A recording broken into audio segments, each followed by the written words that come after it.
Wala naman tama o mali sa pag-aadobo pero nasa sayo kung paano mo ito mas lalong papasarapin. Kanya-kanya tayong method pero ito yung adobo yung para sa akin the best. Yung style ko, imamarinate ko yung manok sa toyo, garlic powder, vetchin tsaka paminta. Mas gusto kong i-marinate siya muna para mag-penetrate yung lasa sa manok. Pwede nyo ibabad for 1 to 2 hours pero overnight mas maganda.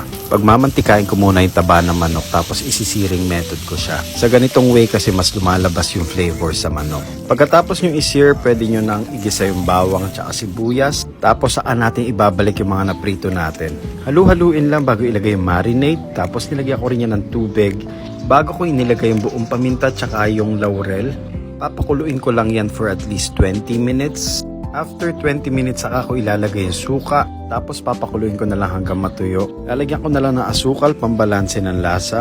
Hayaan nyo na lang kumulo hanggang lumapot yung sauce. Napakasimple lang ng adobo pero nasa sayo kung paano mo siya mas lalong papasarapin. Kung gusto nyo pa makakita ng lutong bahay recipes, follow for more cooking tips.